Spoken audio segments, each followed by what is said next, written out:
Have you ever gotten the feeling something wasn't right, but you just couldn't put your finger on the problem? Well, I've been getting that feeling at home and it's driving me nuts. I have a sneaking suspicion that Amy, my wife of 7 years, is cheating on me, Tom Matson.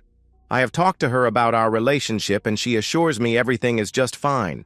I even went so far as to hire my unemployed cousin to follow her around for a couple of weeks. I put him in a rental car and gave him a nice video camera to record her.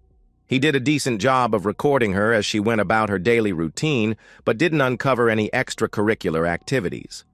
My job as a senior project manager with a large bank keeps me tied to the office all day. I seldom travel and never work on weekends. It's rare for me to have to work late, so Amy has never complained about me being away too much. I make pretty good money as a 29-year-old SPM, so we have a nice house and drive nice cars. We have no children as yet, but have pretty active lives. We socialize with several sets of friends, including neighbors, my co-workers, and our old friends from school. We both enjoy cycling, so we sometimes hang out with a few other couples who are members of our bicycling club. In short, we look like the storybook couple. I have racked my brain trying to come up with a reason for thinking Amy would be cheating on me, but have failed. We both said we wanted to wait until she turned 30 to try having kids because we wanted to be financially secure. Also, we both wanted to have fun and enjoy each other before we spent 20 to 25 years raising kids. Amy is about 6 months younger than I am and works as a dog groomer. Her degree in fine arts didn't do much for her in the job market, so I suggested she just start a business doing something she loves. Well, she loves dogs. We have 2. So we bought a custom-made trailer that she hooked to her SUV, and voila, she was in the dog grooming business. She has a few dozen regular clients and drives to their houses about once a month to groom their pets. Her heated and air-conditioned trailer has hot water, a vacuum system, a blow dryer, and everything else she might need for dog grooming. Like us, a few of her clients have a pet wash mudroom off their garage, so she uses it rather than her trailer. Amy has the little square thing that allows her to take credit cards, but it seems most of her money tips come in as cash. I know this because I helped her with her books and filing her tax forms. So, what makes me think she is cheating? Goodness if I know. We have a great relationship. Amy is willing to do just about anything my mind can think of, and I can't remember ever saying no to anything she requested. We are both home nearly every evening and weekend. We always socialize together. We do our cycling together and go to the gym together, so when could she be cheating? The only time we really spend any time apart is when we are working, hence the reason I hired my cousin to follow her for 2 weeks. He actually surprised me by bringing me a full report on her activities, including times, locations, and videos of her coming and going to each appointment and everywhere in between. There were no unexplained missing time lapses. All her time was fully documented. I even checked her receipts against her appointment calendar, and they looked correct. Still, there was just something in her eyes, in her smile, in her voice. Something was just off, and it had been that way for about 6 months. I just couldn't come right out and accuse her of anything because I had nothing of which to accuse her. Maybe I'm just paranoid or losing my mind. I watched her when we were out with friends, and she mostly hung out with the other ladies. I never saw her in whispered conversation with another guy. She never disappeared at parties or left with anyone on an hour-long beer ice run. I tried to be casual about my observation of my wife, but Brad, one of my oldest friends, picked up on it at the last big party. "Tom, man, you have got to loosen her leash. You won't let that poor girl get more than 20 feet from you. What's the deal, dude?" Embarrassed, I asked him to keep his voice down. "Brad, I have a feeling she may be playing away from home, so I've been trying to keep an eye on her." "You're kidding me, right? Amy? You think Amy is cheating on you? You are some kind of messed up man. There is no way Amy is messing around with anyone at this party." "How do you know?" "How can you be so sure she isn't seeing any of these guys?" I questioned. "Brace yourself, dude. About half the guys here have hit on her because she is so attractive. I mean, look at her. Lean, toned, nice figure, great physique, gorgeous legs, beautiful face, and a smile that lights up the room. Wow, you are one lucky guy. Okay, see? All these guys hit on her. So which one's got lucky, huh? I asked. None of us. Yeah, buddy. I said US because I hit on her every time chance I get. Never once has she done anything but laugh in my face.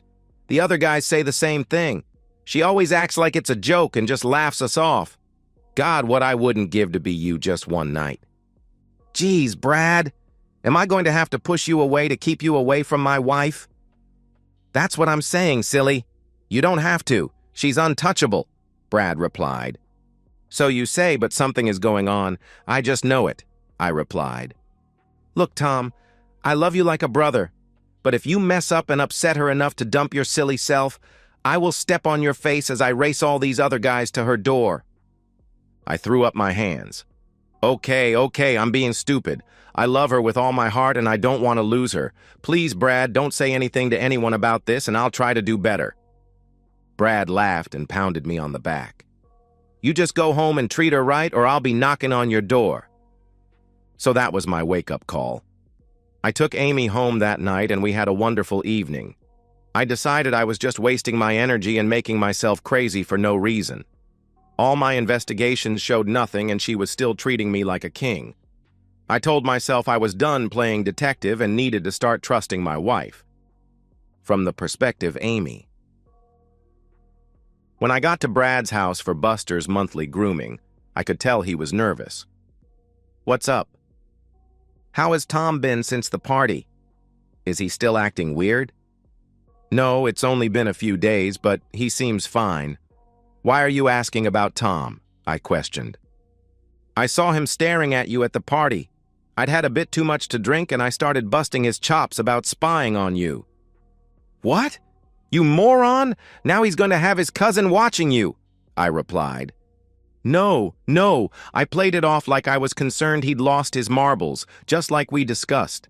I told him we all hit on you, but you always shot us down and he had nothing to worry about. Now what's this about his cousin? Brad asked. I told you I saw him like 4 times in the last couple of weeks and I'd never seen him around town before. Maybe I'm paranoid, but I think he may have been following me. That's weird. I know he suspects something is going on but can't figure it out. Has Tom said anything to you? Brad asked. No, not since the last time he asked me if we were okay. That really upset me. I love him, but he'd never understand, so he can't know what we've done. I agree. Tom is a good guy. Knowing about this would just cause him pain, Brad replied. Amy nodded her head and said, Okay. Well, I've got about an hour. Do you want the usual? Yeah, sure, Brad said with a grin as he followed Amy into the house. As usual, I need $200 in cash and I'll charge your card $75 for Buster, Amy said as she followed Brad to the bedroom. Brad was a little quicker than usual that day, so they just lay in bed and talked. Brad, you need to tell the other guys to be extra careful not to say anything stupid around Tom. We've had a lot of fun and you guys have been very generous, but I'm going to stop my little side business in a couple of months. Stop! Why would you do that? Brad asked. I'm almost to my goal of $12,000, which I need to pay for our surprise trip to Hawaii. I hope Tom will get me pregnant while we are on that trip. I'm going to have to go off the pill and I can't take any chances with any of you, Amy said with a chuckle. I can't see that ever happening. We all have our own wives. We pay you for letting us have special time with you because our wives won't do that. Brad then leaned down and tried to kiss Amy. Amy jerked her head back. Whoa! What are you doing? Brad, we talked about this before. This is not romance. This is business. Money for a special service, nothing more. Now don't make me have to tell you that again. Brad pouted. Okay, I'm sorry. It's just you are so beautiful, I get carried away sometimes. Amy patted his cheek. I know, sweetie. I like all of you guys and I enjoy our time together, but it's not love. It's just business. Amy got out of bed. I need to give Buster a quick shampoo before I go, and you need to get back to work. I have you scheduled for 4 weeks from today, and that will be the last time we do this, she said, pointing at the bed. Darn, I'm really going to miss this. So, how about after you're pregnant? Brad asked. Amy laughed. I don't think so. I'm planning to be out of this business permanently. Well, think about it. I think it would be pretty exciting, and I bet the others would too. Heck, we might even pay extra. Amy laughed again. Tempting, but I don't want to risk it anymore. I love Tom, but he's not like me. To him, it's always about love. He'd never understand our business arrangement, and neither would any of the wives. Yeah, I get it. Millie and the other wives would go nuts if they found out. As Amy shampooed the dog, she thought about how her first time with Brad happened. He had pestered her every time she came to groom his dog, always making comments and accidentally rubbing up against her. She finally had enough and told him to behave. She said if she didn't need the money, she'd dump him as a client. That led to him offering her an extra big tip in cash if she'd let him rub up against her while she worked. Amy thought that was pretty pathetic, but it would allow her to reach her vacation goal sooner, so she agreed. Pretty soon, he was begging her for more intimate services and kept offering her more money. When he offered her $1,000 cash, she didn't believe him and called his bluff.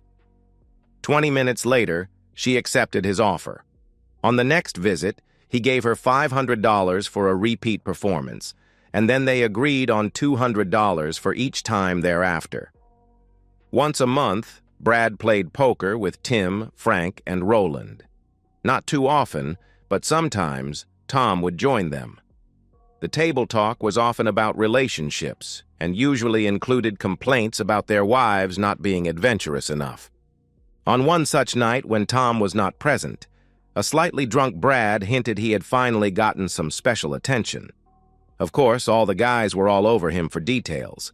He asked them if they would be willing to pay for services from an extremely discreet married lady. They laughed at him when he said he paid $200 for the best experience he had ever had. A few days passed, and Tim called him and asked if his story was real. Then, not surprisingly, the other two called, and pretty soon Amy had new bookings for groomings with 3 more of her casual friends. She met with each and explained what she would do and why it would just be once a month for no more than the next 6 months or so.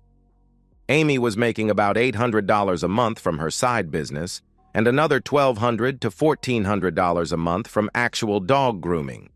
She knew all 4 of her clients would be discreet because they were all married with children and none wanted to be divorced. She felt some guilt, but to her it was just a service, like dog grooming, nothing more. She loved Tom and planned to have his children. She was faithful to him in all other ways and never refused him.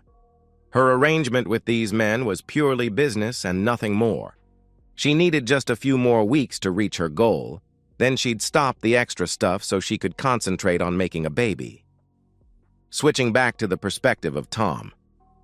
I was sitting at my desk, reviewing some financial reports, when my personal cell phone lit up. I looked down at my buzzing phone. It was my cousin, Chuck. I wondered why my cousin would be calling. Hey, Chuck, what can I do for you? Hi, Tom. Say, I just finished watching a movie and it got me thinking about what you had me doing for you a few weeks back. Look, Chuck, that's over. We never found anything and I have gotten over my paranoia. Amy and I are just fine now. I'm glad to hear that you're getting along.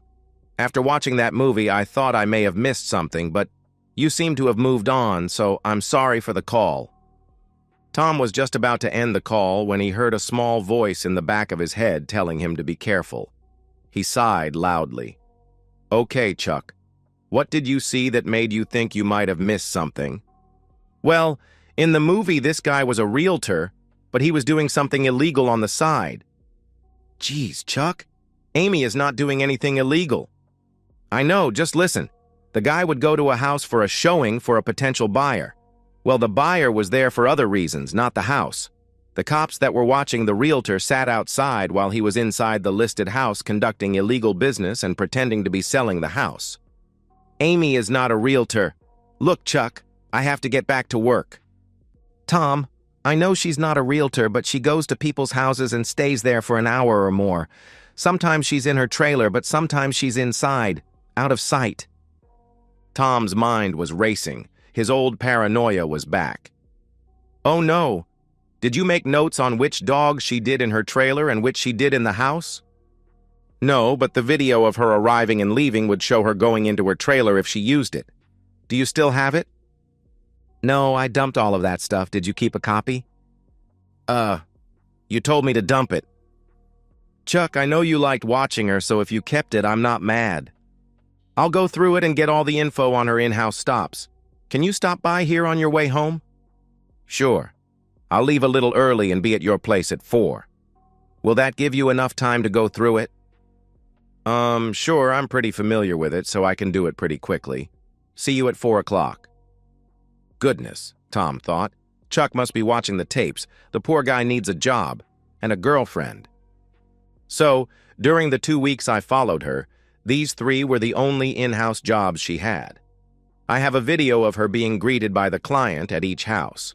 The first is a little girl, followed pretty quickly by an older lady, who I assume is the grandma or a nanny. The second is a guy who lets her in, but then he leaves about 10 minutes later. You can clearly see his face as he backs out of the drive. I assume he just leaves her there and she lets herself out the front and it locks behind her. Of course, I have no idea if there was anyone else in the house, but you can see she closes the front door herself. At the third house, a guy lets her in and he then leaves about an hour later. Then Amy lets herself out the front door. Here's the video of the dude leaving and here she is leaving 30 minutes later. Chuck stopped the tape and turned to see Tom staring, transfixed, at the blank screen. He waited for Tom to say something, but he just continued staring at the screen. "Cuz? Tom? You okay?" He got no answer. I pulled out my phone and opened a calendar. It was Amy's appointment scheduled for the next month. I looked up at Chuck and pointed at the screen. "That last house has a first-floor master. Do you think you could get a peek inside it without getting arrested?" Probably. But if the shades are pulled, I won't be able to see inside. Do you think it's this guy? Maybe, but he's a friend of ours, so it could be nothing, although he's admitted he's attracted to her. So maybe. She's due back there tomorrow. Can you follow her and then try to get a peek at what is going on inside? Yeah, sure. But if they are doing something inappropriate, maybe they don't use the master bedroom. Okay, well, just do what you can without getting caught. Amy may recognize you and she'll know I sent you. Okay, this time I'll wear a disguise and use my mom's minivan. Plus, I know where she's going and what time she'll be there, so I don't have to follow her there. I'm not real good at tailing cars, and it's possible she may have seen me the last time. Seen you? Why didn't you tell me that when it happened? Well, I wasn't sure, and I was afraid you'd make me quit. I'm sorry, cuz I really needed the money. Forget it. Just be careful not to get caught this time, okay? Chuck knew Amy's appointment was set for 10 the next morning, so at 9:30, he pulled onto a street 1 block over from Brad Street. He had scouted the area last night and found a way into a neighbor's backyard with a clump of bushes that pushed up against Brad's back fence. He parked so that he could peer between the 2 houses and see the rear patio door of Brad's house. Chuck assumed Brad would put his dog out shortly before Amy arrived. Then once she showed up, the dog would be too busy to notice him creeping around the backyard. The dog was still outside when Amy arrived. Buster went nuts barking and jumping on the door. Amy opened the patio door and let the dog in, and it jumped all over her. Chuck waited about 2 minutes and then darted across the lawn and up to the rear corner of the house. He inched his way toward the bedroom window and cursed as he saw the blinds had been closed. He knew there were 2 additional windows on the side of the house, but he feared he'd be too exposed to the street if he went there. As he stood pressed against the rear of the house, a neighbor on the far side of Brad's house let her dog out. The dog charged the fence and barked. Chuck had no choice. He hopped the fence and slipped along the side of the house toward the first window. The louvered blinds had been closed, but not completely. He placed the camera so it viewed through the gap in the blinds and began recording. He had pressed himself up against the house and froze there. He feared any movement might give him away. He was shooting blindly through the window because he couldn't risk stooping to peer through the camera. He slowly moved the camera around, hoping he got a shot of the entire room. He froze as he saw an elderly couple walk by on the front walk. He waited until they were out of view. He checked up and down the street, and seeing no one, he darted to the walk and made his way up the street. He walked around the block and got back to his car. He was breathing heavily from the adrenaline rush as he started the car and drove away. Chuck was still headed home when his cell rang. "Hello? Did you see anything?" "I couldn't see anything, but I may have something on a video of the room." "What do you mean you may have? Did you get the video or not?" Chuck explained, then said, "I haven't looked at it yet. I'm still headed home." "No, don't go home. Come here and we'll watch it in my office. I'll call the front desk and they'll bring you up." 15 minutes later, Chuck handed me the camera and I plugged it into my personal laptop. The video opened with a shot of the side of a bed.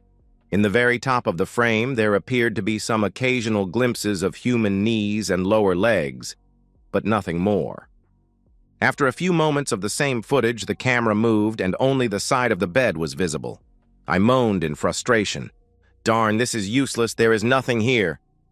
As I spoke, the camera moved again, and two bodies flew through the frame as the camera captured the ceiling fan above the bed.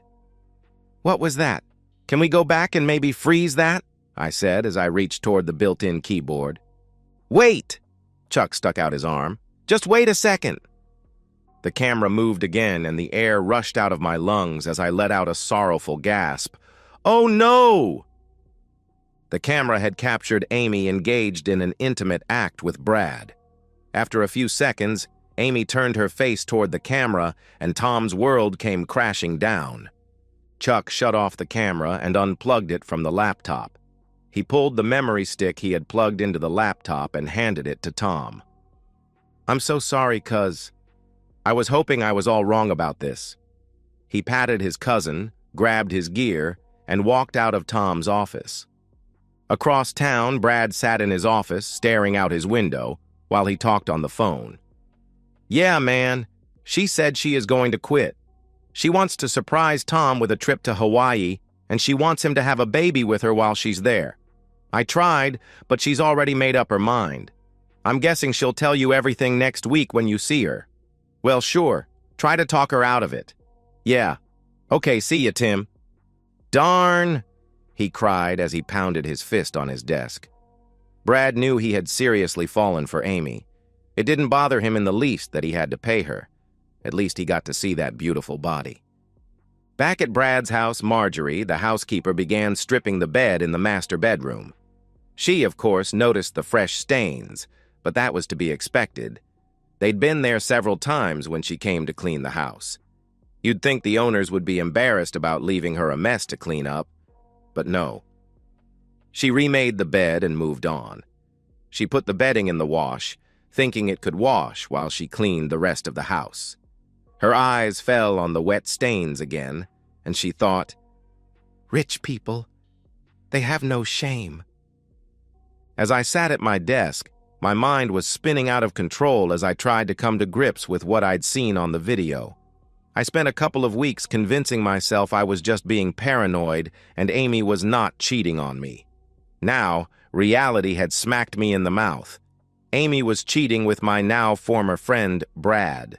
My heart ached with the pain of knowing I had been betrayed by my wife and a man I had thought was my friend. The shock of it had been severe. Amy had never shown any interest in Brad. Why would she succumb to his advances? It made no sense whatsoever. She definitely wasn't being forced and didn't appear to be drugged, so no excuses. She was willingly cheating. A terrible thought struck me as I sat and contemplated my next move. What if there are others? Brad had warned me that all of my friends hit on Amy. What if Brad wasn't the only snake in the garden? Geez, I was going to need more of Chuck's help. Over the next 4 weeks, Chuck gathered videos of Amy with Tim, Roland, and Frank. I was crushed to know the guys I once thought of as friends were all seeing my wife. The humiliation was deep and extremely painful, yet somehow I had to manage to pretend all was well at home while I gathered all of the evidence. I arrived home at the usual time, and Amy informed me she was taking us to my favorite steakhouse for dinner. I was leery, but went along with a fake smile on my face. When we got home, Amy sat me down on the couch and brought out her brochures for their trip to Hawaii. She excitedly explained how she had saved her earnings to buy the trip, and everything was fully arranged and completely prepaid. She had even called my boss and told him about the surprise, so my vacation time was fully approved. I was a bit overwhelmed by the vacation news. We had talked about such a trip many times, but the cost had caused us to postpone it until our savings account was larger. Now, Amy's eyes sparkled with excitement as she told me her plans. "Baby, I've got it all timed out. I've gone off the pill, so when we get to Hawaii, I should be ovulating. We'll make love twice every day and I'll come home pregnant with our baby. Isn't that the most romantic thing you've ever heard?" I mentally reviewed my plans and then turned to my wife. "Why, yes, I think that will work out just fine." Amy squealed and jumped into my arms. "Come on, let's go practice making babies." I assumed she was still safe, and I knew I couldn't very well decline her offer. So we shared a special evening together, and then I allowed myself to drift off to sleep. Sally Hawk reviewed the videos and listened to my request. "So you want her served at the airport and the videos delivered to the 4 wives at the same time the guys get the fake alienation of affection lawsuits?" "Yes, they will all be at the airport for a big send-off party. I've arranged for a limo to pick them up and deliver all 4 couples to the airport. We have reserved tables at the Flyers Lounge, and so there will be drinks and appetizers and a big banner that says, 'Goodbye, Amy,' which will be unfurled when your process server hands her the papers. The fake lawsuits are just for shock value, but I want the guys off balance. I've never before had anyone request that, but it should be quite a show. When do you want the server to show up?" "It has to be right as they call her flight, so 1 p.m. on Saturday." The big day came, and all the cheaters and their hapless spouses were gathered at the airport's Flyers Lounge. All the luggage was pre-checked, including some of Amy's additional personal items, which were packed into what she thought was a suitcase I'd be using. I kept a close eye on the clock, and just moments before the server was due to arrive, I stood and called for everyone's attention. "Amy, you have been the love of my life since we met nearly 9 years ago. When you started the grooming business, I was very proud of your efforts. You worked very hard to build your business into a profitable, thriving concern." I knew that line would get a few smirks from the guys. "When you decided to spend all your profits on this wonderful getaway, I was very pleased. So, I have a small token of appreciation for each of you. Now, as my assistant hands out the gifts, let's all raise a glass to Amy and wish her bon voyage." I gave a small nod, and the large banner unfurled above our heads, just as Amy received her envelope and heard my assistant say, "You've been served." I turned to the wives and said, "Ladies, I humbly apologize for the theatrics, and I wish you well." And with that, I turned and walked away just as they called Amy's flight for boarding. Behind me, chaos erupted as everyone began yelling at each other. Amy was screaming my name, but I never looked back. Because I had done all the pre-separation things Sally had advised, I didn't have to speak to Amy until our first meeting at Sally's office. The lawyers had argued back and forth, and we were meeting today to settle everything and sign papers. Amy had insisted I agree to give her a 30-minute audience after the meeting. I just assumed she wanted a chance to explain what she'd done to blow up our marriage. As part of her prep work, Sally had hired a real PI to review Chuck's work, and he uncovered the financial arrangements my soon-to-be ex-wife had made with her 4 friends.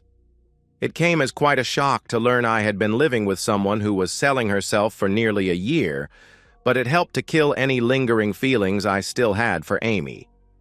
Sally also informed me that Amy did not get on the airplane that day.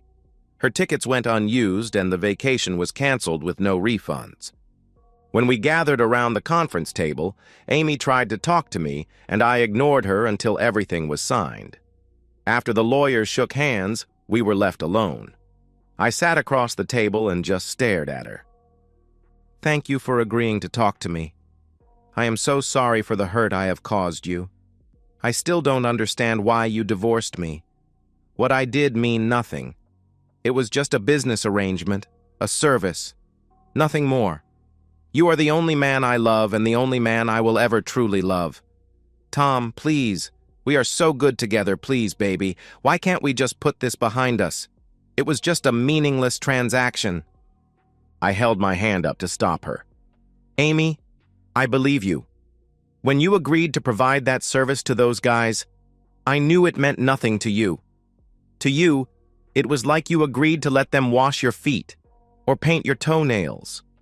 It was an intimate act, but of no real consequence to anyone. Do I have that right? Her tear-streaked face lit up. Yes! Oh my God, you do understand. It was meaningless. I raised my hand again. Yes, it took me a while to see it, but I fully understand that what you did was just a completely meaningless business transaction to you. But it was so much more to me. Let me ask you, Amy, when you made those arrangements, did you think I'd agree to your arrangement? She hung her head. Well, there's the problem. Maybe it meant nothing to you, but you sure as heck knew it would mean everything to me, and you did it anyway. I stood and tossed 2 $100 bills on the table in front of Amy and said, "Thanks for your time today. Here is your usual fee." Then I turned and walked out. As I walked away, I reminded myself I had to complete my plans for a little baseball bat payback for Brad and the others. But I was in no hurry. Their day would come. And so, we've reached the end of today's story. Was it what you expected, or did it take a twist you didn't see coming? I'm curious to hear your thoughts. Share them in the comments below, and let's get a conversation going. If this story kept you hooked, make sure to hit that like button. And if you're new here or just haven't subscribed yet, now's the perfect time to join our community. I bring you fresh, captivating stories every day, so click that subscribe button and turn on notifications so you never miss out. Thanks for watching, and I'll see you in the next one.